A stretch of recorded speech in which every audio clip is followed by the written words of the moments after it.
নমস্কার বন্ধুরা, মৌসুমি kitchen and ব্লগে আপনাদের সবাইকে স্বাগত। গরম তো প্রায় পড়েই গেছে। এই গরমের দুপুরে প্রথম পাতে খাওয়ার মতো স্বাদ ও সুগন্ধে ভরপুর সম্পূর্ণ নিরামিষ ডাল শুক্তানি বা অনেকে তেতো ডালও বলে থাকে, এই ডালের রেসিপি আজকে শেয়ার করতে চলেছি। খুব সাধারণ কিন্তু ভীষণ সুস্বাদু হয় এই ডাল শুক্তানি। ডাল শুক্তানি বানানোর জন্য প্রথমে আমি এখানে 3টি করলা নিয়ে নিয়েছি। আপনারা উচ্ছেও নিতে পারেন। আর আগেকার দিনে মা ঠাকুমারা করলা পাতা বা শিউলি পাতা দিয়ে এই রকম ডাল রান্না করতেন। আমি এখানে দেখুন করলা নিয়ে নিয়েছি আর করলাতে লবণ হলুদ মাখিয়ে নিলাম। অন্যদিকে একটি বাটিতে 1 কাপ পরিমাণ মুগের ডাল নিয়ে নিলাম। মুগের ডালটা জল দিয়ে প্রথমে ভালো করে হাত দিয়ে ধুয়ে নিতে হবে। এখানে মুগের ডালটা আমি কিন্তু ভেজে নিইনি। কাঁচা মুগের ডাল দিয়ে ডাল শুক্তানি খেতে সবথেকে বেশি ভালো লাগে। খুব সুন্দরভাবে মুগের ডালটা ধুয়ে নিয়েছি। এবার দেখুন কড়াই নিয়ে নিয়েছি। কড়াইয়ের মধ্যে দিয়ে দিলাম পরিমাণ মতো সর্ষের তেল। তেল গরম হয়ে গেলে একে একে দেখুন সজনে ডাঁটা দিয়ে দিলাম। সজনে ডাঁটার মধ্যে পরিমাণ মতো লবণ আর হলুদ গুঁড়ো দিয়ে দিলাম, যাতে লবণটা সজনে ডাঁটার ভিতর খুব ভালো করে ঢুকে যায়।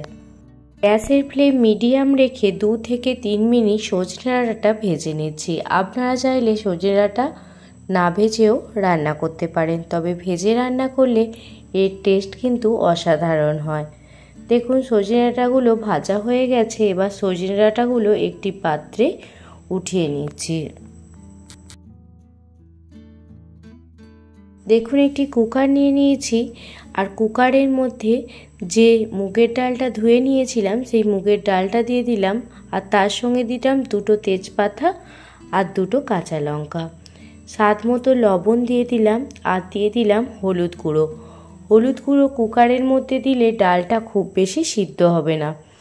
হলুদ গুঁড়ো দিয়ে দেওয়ার পর প্রেসার কুকারের ঢাকনা বন্ধ করে একটি সিটি প্রথমে দিয়ে দিলাম। একটি সিটি দিয়ে দেওয়ার পর আবারও কুকারটি খুলে গেলে তার মধ্যে দিয়ে দিলাম ভেজে রাখা ডাঁটাগুলো আর দিয়ে দিচ্ছি একটু বড় বড় করে কেটে রাখা লাউ। তবে লাউগুলো একটু বড় বড় করে কেটে দেবেন, তাহলে দেখবেন খুব ভালো লাগবে এই ডাল শুক্তানি খেতে।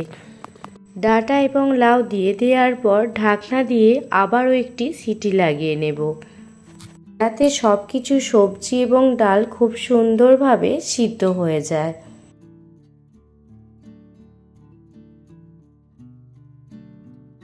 দশ মিনিট পর ফিরে এসেছি। দেখুন ডাঁটা, লাউ, ডাল সবই কিন্তু খুব সুন্দরভাবে সিদ্ধ হয়ে গেছে। আর লাউগুলো কিন্তু একটু ঘেটে যায়নি, দেখতেই পাচ্ছেন। আপনারা কিন্তু লাউগুলো বুঝতে পারছেন।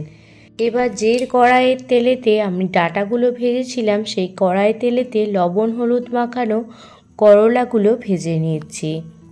গরমের দুপুরে এই রকম ডাল থাকলে 1 থালা গরম ভাত কিন্তু নিমিষেই শেষ হয়ে যাবে। আর এই ডাল রান্না করে দিলে অনেকের যাদের মুখে রুচি নেই তাদের মুখে রুচিও ফিরে আসবে। দেখুন কথা বলতে বলতে করলাগুলো একদমই ভাজা হয়ে গেছে। এবার করলাগুলো একটি প্লেটে উঠিয়ে নেব।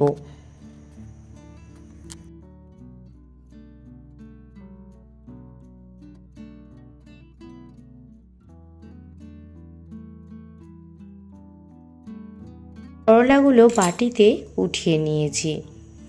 এবার ওই কড়াইয়ের মধ্যে দিয়ে দিচ্ছি প্রথমে গোটা জিরে আর দিয়ে দিলাম 2টো কাঁচা লঙ্কা।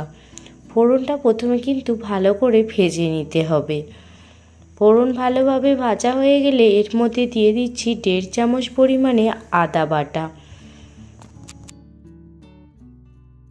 এবার ওই মশলার মধ্যে দিয়ে দিচ্ছি 1 চামচ পরিমাণে হলুদ গুঁড়ো আর দিয়ে দিচ্ছি স্বাদ মতো লবণ আর দিয়ে দিচ্ছি স্বাদ মতো চিনি দিয়ে সমস্ত কিছু খুব ভালো করে দেখুন কষিয়ে নিচ্ছি। 1 থেকে 2 মিনিট কষিয়ে নেওয়ার পর সিদ্ধ করে রাখা ডালটা দিয়ে দেব। যে ডালটি আমি কুকারে সিদ্ধ করেছিলাম সেই ডালটি দেখুন দিয়ে দিচ্ছি। ডাল শুক্তানি বানানো কিন্তু খুবই সহজ, একবার দেখলেই আপনারা কিন্তু সহজেই বানিয়ে ফেলতে পারবেন। আর গরমের দুপুরে এই রকম ডাল শুক্তানি থাকলে এক থালা গরম ভাত নিমিষেই শেষ হয়ে যাবে।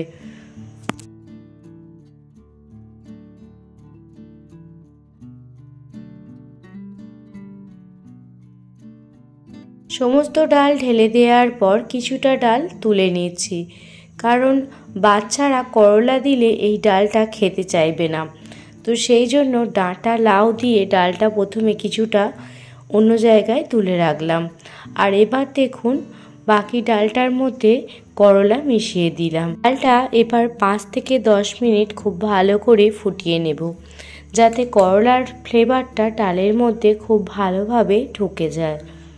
আপনারাও এইভাবে খুব সহজ পদ্ধতিতে ডাল শুক্তো বানিয়ে দেখুন, আশা করছি আপনাদের খুব ভালো লাগবে।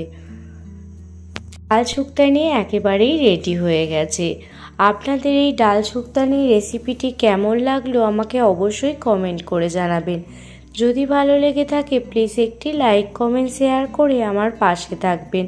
ভালো থাকবেন, সুস্থ থাকবেন, সাবধানে থাকবেন। আবারও কোনো দিন অন্য কোনো রেসিপি ভিডিও নিয়ে আপনাদের সামনে হাজির হব। ভালো থাকবেন, সুস্থ থাকবেন, সাবধানে থাকবেন। ধন্যবাদ।